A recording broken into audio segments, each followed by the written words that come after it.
Most of the time আমি যে প্রশ্নটি ফেস করি সেটি হচ্ছে যে সিভিল ইঞ্জিনিয়ারিংয়ে গ্র্যাজুয়েশন করার পরেও আমি কিভাবে প্রোগ্রামিং লাইনে চলে আসলাম, এর পেছনের ব্যাকগ্রাউন্ড কি।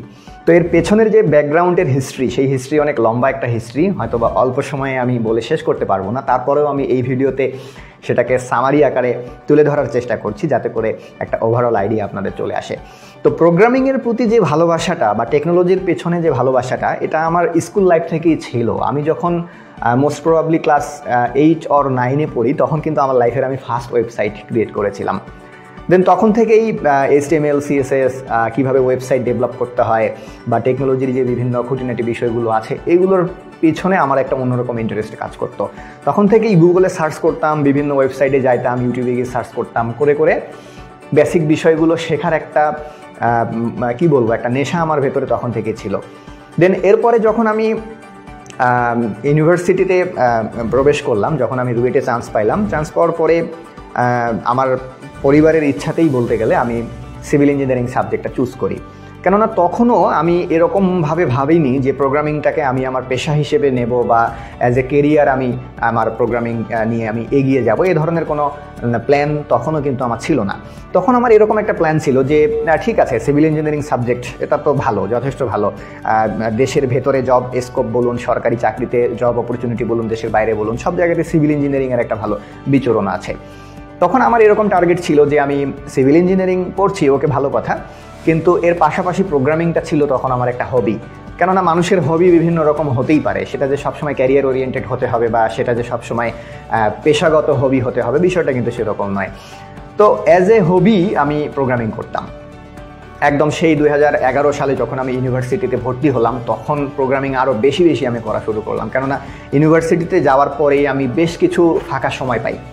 ইউনিভার্সিটিতে ক্লাসের পাশাপাশি বা ইউনিভার্সিটিতে যে সেমিস্টার ফাইনাল পরীক্ষাগুলো হয়, এর পাশাপাশি সেই সময় বিভিন্ন কারণেই বিভিন্ন ইস্যুতে ইউনিভার্সিটি বন্ধ থাকতো, অনেক ছুটি পাইতাম। এই সময়গুলোতে আমি প্রোগ্রামিং প্র্যাকটিস করতাম, প্রোগ্রামিং নিজের আসলে মনের আনন্দেই শিখতাম। তো একটা সময় এরকম হয়ে গেল যে গ্র্যাজুয়ালি আমি প্রোগ্রামিংয়ের প্রতি অনেক বেশি আরও এনগেজ হয়ে যাচ্ছি, আর সিভিল ইঞ্জিনিয়ারিং যে আমার পড়াশোনা, সেই পড়াশোনা থেকে অনেকটাই আমি ধীরে ধীরে সরে আসতে থাকি। এ কারণে হয় কি, ইউনিভার্সিটিতে আমি যখন সিভিল ইঞ্জিনিয়ারিংয়ে গ্র্যাজুয়েশন কমপ্লিট করি, সেই গ্র্যাজুয়েশনটাও আমি আসলে রাইট টাইমে কমপ্লিট করতে পারি নাই। নর্মালি যে সময়টা লাগার কথা, তার থেকেও 1.5 থেকে 2 বছর বেশি সময় আমার লেগেছে সিভিল ইঞ্জিনিয়ারিংয়ে গ্র্যাজুয়েশন কমপ্লিট করতে। কেননা এই প্রোগ্রামিংয়ের প্রতি মনোযোগ দেওয়ার কারণে বিভিন্ন সময় আমি বিভিন্ন সাবজেক্টে খারাপ রেজাল্ট করি। তারপরে ফাইনালি আমার গ্র্যাজুয়েশন আমি কমপ্লিট করি, বাট গ্র্যাজুয়েশন যতদিনই আমার কমপ্লিট হয়ে যায়, ততদিনই আসলে প্রোগ্রামিংয়ের প্রতি আমার এনগেজমেন্ট বলতে গেলে 100% হয়ে গেছে। তখন আমি বাংলাদেশের ICT মিনিস্ট্রি থেকে Android mobile apps and games ডেভেলপমেন্টের একটি প্রজেক্ট আসে রাজশাহীতে। সেই প্রজেক্টে আমি অ্যাজ এ ইনস্ট্রাক্টর সেখানে আমি কাজ করার সুযোগ পাই, এবং আমার মনে হয় যে প্রোগ্রামিং যে আমার একটা সময় হবি ছিল, হবি থেকে যে সেটা আমার পেশায় পরিণত হয়েছে বা ক্যারিয়ারে পরিণত হয়েছে, এই পরিণত হওয়ার জন্য এটা ছিল আমার সবথেকে বড় টার্নিং পয়েন্ট। কেননা as a employee, as a job, আমি ICT মিনিস্ট্রির একজন ইনস্ট্রাক্টর হয়ে গেলাম, এবং সেই প্রোগ্রামের আন্ডারে আমি রাজশাহী ইউনিভার্সিটিতে প্রায় 7-8 মাস আমি সেখানে জাভা শেখাই, অ্যান্ড্রয়েড অ্যাপ্লিকেশন ডেভেলপমেন্ট শেখাই। রাজশাহী ইউনিভার্সিটি ছাড়াও নাটোরে বাংলাদেশ আর্মি ইউনিভার্সিটি রয়েছে, ওখানে ক্লাস নেই। এবং এই প্রোগ্রামের আন্ডারে রাজশাহীতে আরও বিভিন্ন ট্রেনিং ইনস্টিটিউটে ট্রেনিং হতো, সেই ট্রেনিং প্রোগ্রামগুলোতে অ্যাজ এ ইনস্ট্রাক্টর আমি রোল প্লে করতাম।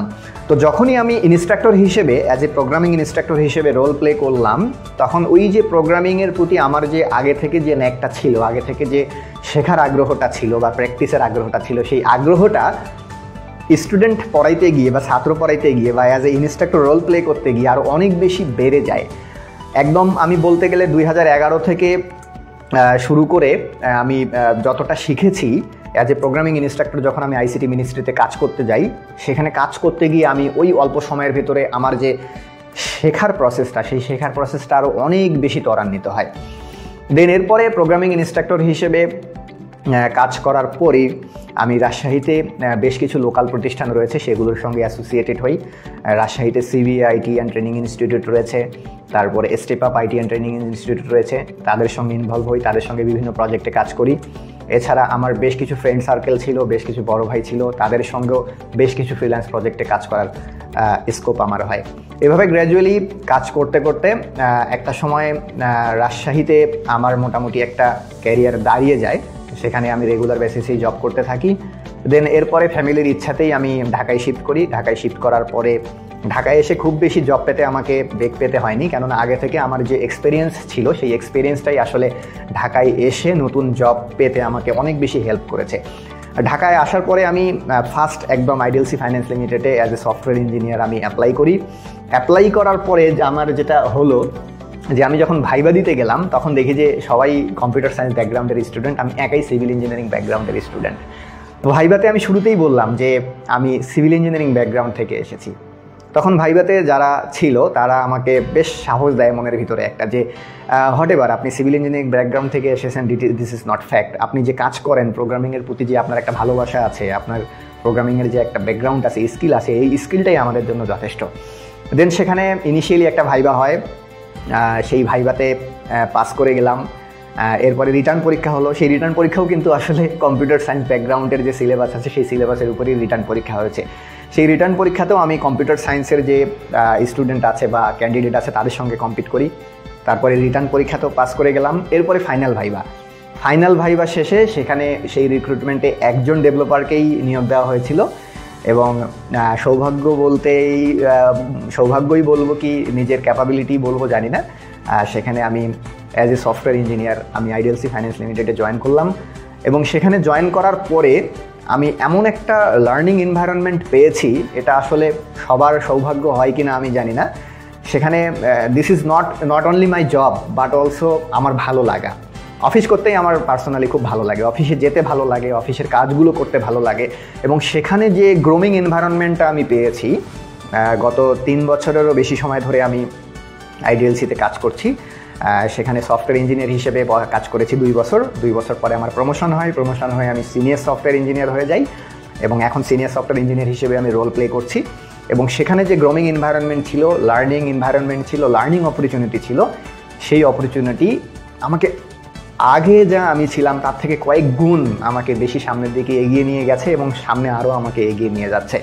এখন এখানে ফিনান্সিয়াল বিভিন্ন প্রজেক্টে পারফর্ম করার পাশাপাশি আমি এখানে যে বিভিন্ন রিসার্চ প্রজেক্টগুলো হয়, বিভিন্ন R&Dর কাজগুলো হয়, তারপরে যারা জুনিয়র এসে জয়েন করে তাদেরকে ট্রেন আপ করার যে বিষয়গুলি রয়েছে, সেই অনেকগুলো বিষয় নিয়ে এখানে আমি কাজ করছি। এবং এখানে যে জব এনভায়রনমেন্ট, সেই জব এনভায়রনমেন্ট আমি মনে করি যে একজন সফটওয়্যার ডেভেলপার হিসেবে বা একজন প্রোগ্রামার হিসেবে নিজেকে গ্রো আপ করার জন্য বেস্ট একটা এনভায়রনমেন্ট, এবং আল্লাহর রহমতে সেই এনভায়রনমেন্ট পাওয়ার সৌভাগ্য আমার হয়েছে। তো এই আসলে ছোট্ট একটা সামারি। এই সামারি থেকেই আমি সেই 2011 সালে যখন সিভিল ইঞ্জিনিয়ারিং স্টুডেন্ট হিসেবে ভর্তি হলাম, সেই সিভিল ইঞ্জিনিয়ার থেকে গ্র্যাজুয়ালি বিভিন্ন স্টেপ বাই স্টেপ এখন সিভিল ইঞ্জিনিয়ারিং শব্দটা আসলে ক্যারিয়ার থেকে আমার চলেই গেছে। এখন অ্যাজ এ সফটওয়্যার ইঞ্জিনিয়ার হিসেবে রোল প্লে করছি এবং আগামী দিনগুলোতেও আমি এই প্রোগ্রামিং নিয়েই থাকবো।